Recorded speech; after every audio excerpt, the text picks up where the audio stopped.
I'm Billy S, welcome to the channel. Today we're ranking the 8 Nightlords of Elden Ring Nightreign. These are high-stakes, raid-style bosses that you face at the end of a given run, and they are all unique, powerful, and ready to whoop your ass. But if you have a strong team and you're capable in your role, you can overcome anything, diva. I'm basing this on my first playthrough where I played primarily as the Guardian, the designated tank character. My role was to provide support by blocking major combos, holding aggro, and reviving teammates with my ultimate as needed, to varying results. As such, my ranking of these bosses might differ from someone who played as the Duchess or the Executor. But that's what makes these rankings fun, right? So without further ado, all 8 Nightreign Nightlords ranked. Let me know your favourite fights down below. At number 8, we have Fulgor, Champion of Nightglow, who can be fought via the Darkdrift Knight Expedition. He is a one-armed centaur who attacks with a host of fast-hitting melee combos and can wield the power of light to devastate the battlefield. Obviously, as a close-quarters fighter, the Guardian is extremely well-suited to blocking Fulgor's attacks. The boss counters this though with a very powerful light spell that he can charge up. If he succeeds, the entire battlefield erupts with patches of light that are stabbed with spectral spears. All the while, he's got the zoomies and is dashing across the battlefield, leaving dangerous light trails in his wake, with one last dash that leaves a massive trail, followed by a giant AoE. The funny thing is though, each boss in Nightreign has an elemental weakness, and if you use said weakness, their fights get significantly easier. For Fulgor, he's weak to lightning, and if you and the squad have lightning weapons, you can stagger him out of this charge-up state, cancelling his most devastating early move, which made the first half of his fight an absolute joke. In the second half, he creates a left arm out of murk, allowing him to use both light and dark attacks, reminiscent of the Pus of Men from Dark Souls 3. This new appendage is strong, with more wild combo potential to shut down party members, but again, I'm the Guardian. Blocking those hits felt so satisfying, and there weren't any new moves courtesy of his new arm to rival the kit he already had. Effectively, he has the least interesting power-up of all the Nightlords, and with his weakness being so easy to proc, Fulgor folded like a paper plate. He was so easy, and I was expecting so much more from him that I ultimately found his battle very underwhelming, and that's why he lands here at the bottom. He didn't do anything I wasn't expecting, and his battle didn't push the boat out enough with experimentation, something I feel my next 2 entries did in spades. At number 7, we have Maris, Fathom of Night, who can be fought via the Augur Expedition. My guess, without having looked at anybody else's ranking videos, is that Maris is probably the least favourite among the community. For me though, this fight was so different to what I could have expected that I ended up enjoying the freshness of it, even if it's just not a fight where the Guardian excels. Maris is able to wield the element of sleep, which was so rarely used in Elden Ring that I'm so excited we finally get a boss who is both threatening, interesting, and uses it to its fullest as a mechanic. The fight starts off simple, with Maris being able to do a large forward dash, as well as summon a few sleep waves that you either have to dodge or block through. For the Guardian, you can still go to town with your shield stance, but you will take chip damage from the waves. Aside from this, Maris summons a host of spectral jellyfish who will periodically explode, but you can kill them yourself, and I believe it causes damage to the boss from afar if you do, which is a nice touch. At a certain point though, Maris grows a host of jellyfish-like tentacles, signifying its harder moveset. On top of everything you've been dealing with, you'll also have to deal with these spectral hands that appear across the battlefield, acting like proximity mines. Get too close, they attack, so you have to watch your positioning. And then there's the ability I found most brutal, this move, where Maris curls into a ball and begins to channel sleep. If you allow Maris to fully charge this attack, your whole party will likely fall asleep and take excess damage, assuming you never buffed your resistances during your run. You can stun Maris out of this attack with various ultimate abilities, with Iron Eyes being the safest bet, otherwise you need to use Electricity, which is Maris's weakness. Lastly, we have the Teardrop Explosion, where Maris drops these crystal tears from the sky, and when they hit the ground, cause a massive explosion. If you don't have range, your only option is to just run away and pray you're far enough away from the teardrop.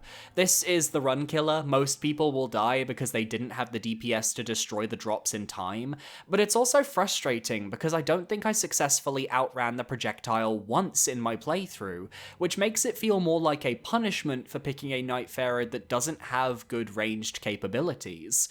Honestly, despite the gorgeous visuals and the risk they took with this fight, it just really sucks to go up against as the Guardian, and that's what puts it down here. Also, fuck this boss's raid mechanic in Limveld. It just teleports you from wherever you were on the map to its arena to fight it, and it only serves to be annoying. Ugh.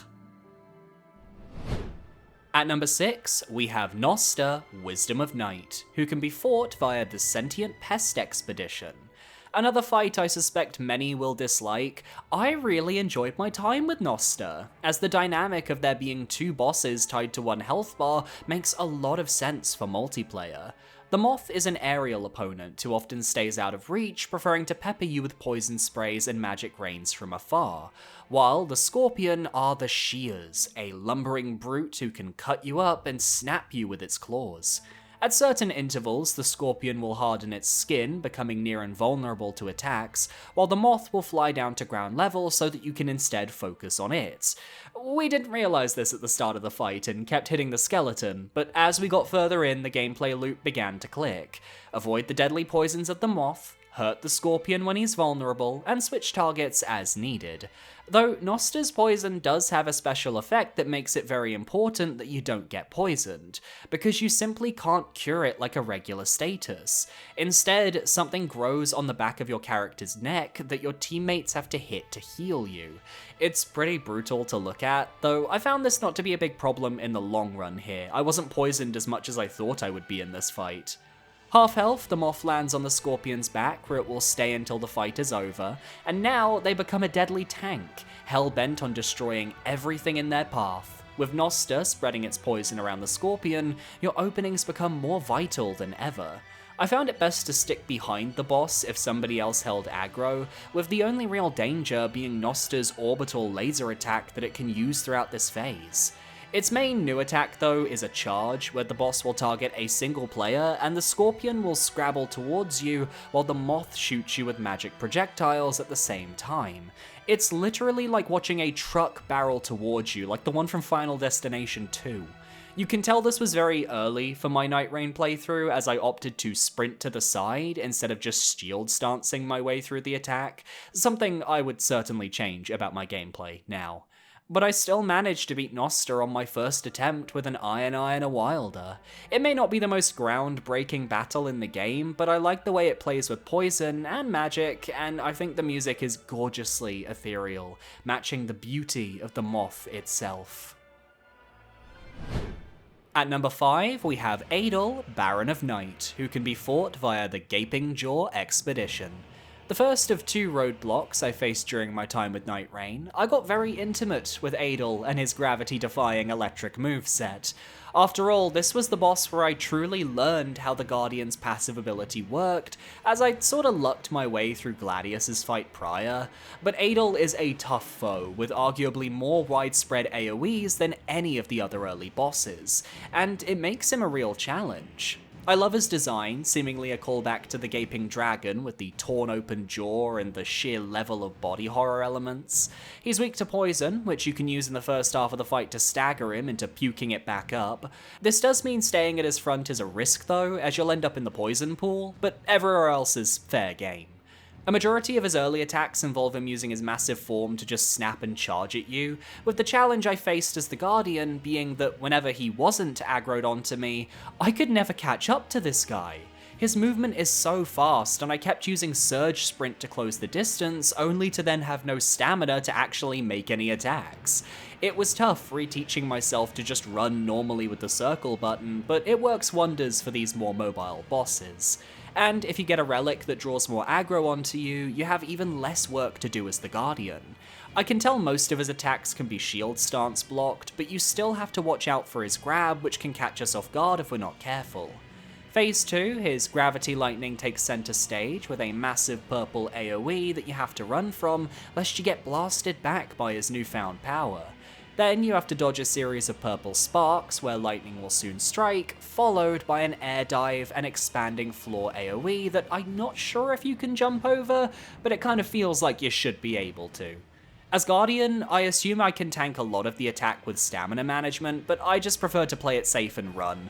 Keep a safe distance, avoid the ground AoEs, and then get back into the fray afterwards. This is where most parties will fail, as the various purple lightning attacks can become extremely overbearing, to the point where I had moments where I thought this was impossible. I was being dramatic, but what else do you expect of me? I love my drama. Now, the boss will periodically pick someone for a long charge attack, followed by a series of head stomps and AoEs, so you better pray you know how to dodge the attacks, because being the one in that hot seat is nerve-wracking. There's a lot to look out for here, but I found that difficulty ultimately refreshing, as it really felt like the only way to win was to get better with your teammates. We also had this unintentional strategy where sometimes I'd willingly get caught by the boss's grab, as it allowed my two DPS teammates to go to town on him while stuck in the animation. It's strategies like that which makes Nightreign incredibly entertaining to me.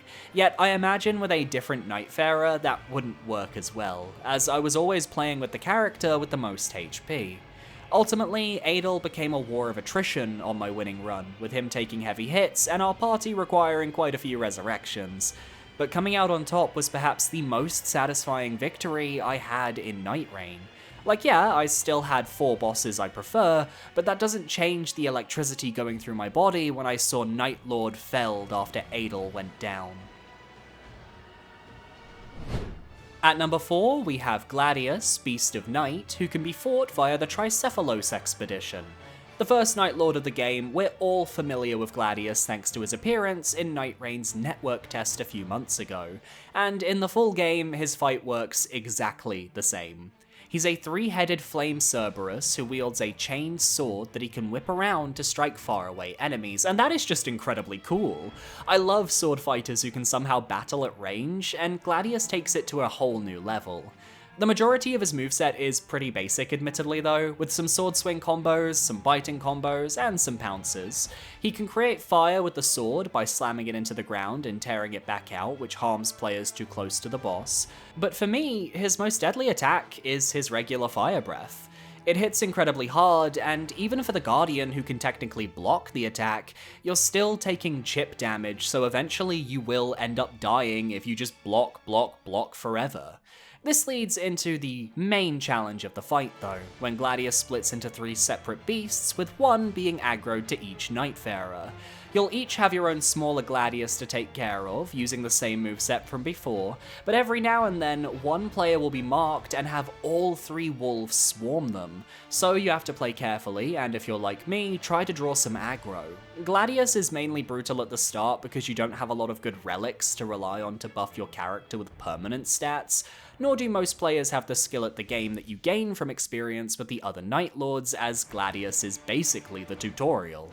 I imagine refighting Gladius will be a therapeutic time for me, as I think he'll be a lot easier now I understand my main and his mechanics, but the boss still has a few fire attacks up his sleeve to make life trouble. If you bring in a light weapon though, you can stun Gladius during the clone phase, making the clones far more docile as a result, which could definitely turn the tide of battle.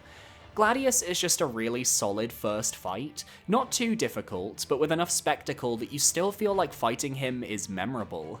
And given all the bosses are going to get harder difficulties in an upcoming update, I hope Gladius gets a real boost so that we can have more reasons to go back and fight him after beating the game.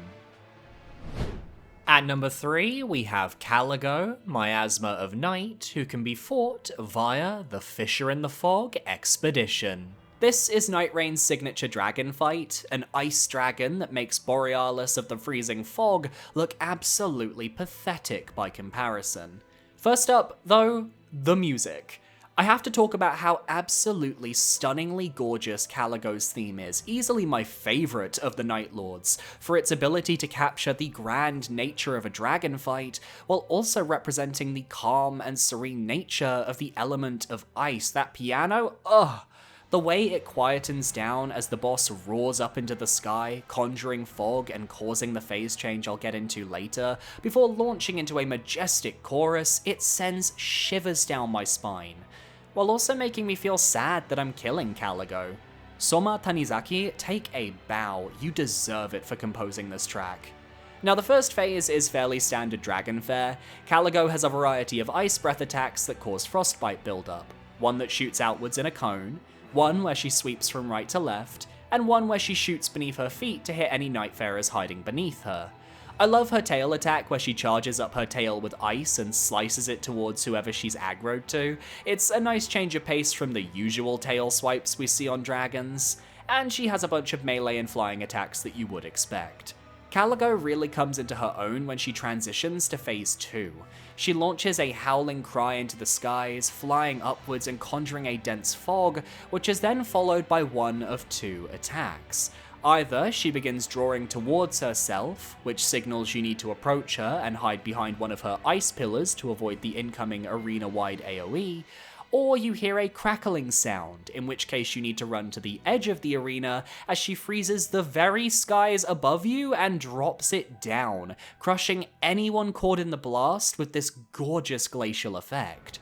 It is single-handedly my favorite move in the game, and one of the best cinematic moves in FromSoft's history, even if it's not that difficult to avoid once you know how it works. From there, Caligo launches back into the fray, but now her ice attacks leave crystals on the ground that can damage you and frostbite, plus her aggression is turned up. You just have to be careful of her various ice AoEs, especially the ones where she summons larger crystal chunks that explode a short while after spawning, which took me and my teammates out on a few runs. And of course, bring a fire weapon. Caligo is ice, so if you want to cancel some of the rougher attacks, like her frostbite roar, you have to pile on that fire damage for a debuff. I found myself getting hit by her a lot as the Guardian because I have to get in close to deal damage, so Frostbite for me was less a suggestion and more mandatory, shall we say. That's actually why Caligo lands at number 3 as well. I still find the concept of needing to chase the boss across the whole arena to be a tad bit tedious. I think a different Nightfarer than the Guardian would have a much better time here.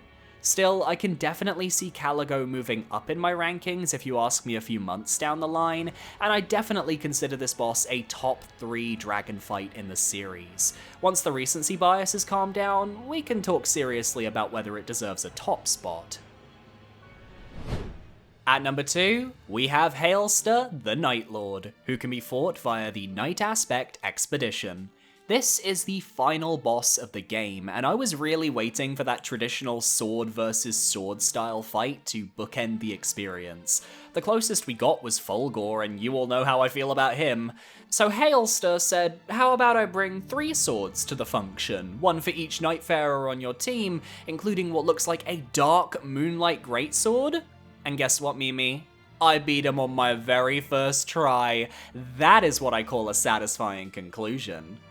Now, his phase 1 is deceptively simple. He appears as this somewhat frail creature who can swing a sword fairly okay, but has easy combos to block and doesn't do anything out of the ordinary. I quickly figured this was a mini Midra situation, and the real fight was yet to come.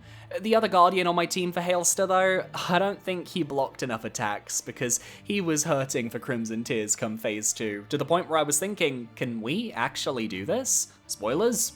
Yes we can. The transition where the screen fills with darkness only to fade out into this insane warped skybox with the purple hues alighting the way was spectacular to say the least. Now Hailster's attacks are faster, and he can make darkness AoEs with his various slams, so you have to watch out. One attack that caught me off guard was his darkness spell, where the arena darkens and he summons a series of light projectiles to home in on the Nightfarers. You can surge sprint around them once you know they're coming, but that first time, ooh, that was an experience, man. All of his attacks feel really fun to block as the Guardian. He is this oppressive force who will constantly chip damage you, yet you can stand there as this tank for your party whenever they need it. I found my role to be making sure the other party members could revive each other while I kept his aggro with bigger attacks, like the one where he rises into the sky and tears apart reality. That's the second game this year where a major boss has done that, and it was cool both times. He rips open the sky, sending a massive crackling AoE across the arena before continuing the fight while ripples of light geysers explode constantly. You now have to watch where you're going, or while he's roller skating around like an absolute legend. Eventually, he'll do a 6-hit combo where his sword lights up with power, which signifies the end of the phase. Every hit causes AoE trails to ripple out across the arena, but if you're the Guardian and he's aggroed on you, you can block all 6 attacks without breaking a sweat, and it feels godlike. Absolutely no selling this man's ultimate attack, not once, but twice, as later on he uses the Reality Tear again, but with a blue aura instead, which does frostbite damage, and I still powered on. Hailster was a fantastic fight from start to finish, and when I saw Nightlords slain pop up on screen, I just knew I'd be going back to that boss in the future. I can't wait to see how they made him even harder. But there's one fight I just ended up preferring. At number 1, we have Libra, Creature of Night, who can be fought in the Equilibrious Beast Expedition. Easily my toughest wall as a Guardian player, because Libra is designed in such a way to where standing in front of him and blocking can only work for so long. He's this demonic madness-inducing goat man who low-key kinda thick and juicy, but who will absolutely wrap you around his finger and destroy all your teammates at a moment's notice. But what lands Libra at number 1 over such spectacles like Caligo and epic duels like Hailster is that Libra is the most realized boss when it comes to this raid style of gameplay. Let's think about it for a second. Libra has 3 unique states which you'll end up switching between throughout the fight. The first is his basic form, where all of his attacks are fairly straightforward and you get a chance to learn his moveset. He has a small set of melee swings that I found useful tanking, as well as a charge move that he uses to surprise players or make distance if he doesn't feel like teleporting. But the important moves here are his frenzy spells. He can summon sigils beneath the player, which explode shortly after, so you have to prepare yourself to sprint at a moment's notice, which was the hardest part of the fight for me, as the Guardian can't tank what comes from beneath his feet. I'd often be caught mid-attack or mid-shield and unable to escape due to the poor dodge. But I like the challenge, and I think I adapted pretty well by the end of my Libra runs. He has a spell where he launches a small circle of frenzy stones around him, which leave behind gems that can reduce your madness buildup, and lastly he has a frenzy turret that fires in the direction he summons. But at some point, generally a little ways into the fight, Libra will start to meditate, and when that happens, multiple sigils appear around him. At first, it's just 3 of them which you can smash very quickly, but later on there are too many sigils to break, which is a problem because if you don't break all the sigils, or stagger him with a powerful ultimate art, Libra will enter his golden state. I love this sigil mechanic, it feels ripped out of Final Fantasy XIV in the best way. But Libra in his golden form becomes a real problem, as all of his madness spells get insane upgrades, and you'll likely see your team wipe a few moments later. There's just so much to keep track of, with his frenzy turret now rotating clockwise, the frenzy gem attack now having multiple circles to keep track of, and he has enhanced defense in this state, so you'll be doing less damage. If you break the sigils or interrupt his meditation though, he enters Berserk state, where the madness takes over and he becomes a wild animal. A lot of melee combos that can end with him launching frenzy waves from the ground, or raining frenzy down upon the player, stuff like that. But I'd argue he's way more predictable here, and can't focus on more than one player at a time. Plus, when the Berserk state ends, he reverts to his regular moveset. The challenge is in balancing Libra's 3 states while also having the DPS to whittle him down, as if you just aren't doing enough damage, you're not going to be able to avoid him going golden on your ass. Oh, and the grey ominous skybox and the extremely oppressive music playing in the background creates a real sense of, forgive the pun, frenzy. Libra is a perfect representation of this boss philosophy FromSoft went for Nightreign, and I am fucking afraid of how they're gonna make him tougher, because as a Guardian main, I barely survived this encounter with him.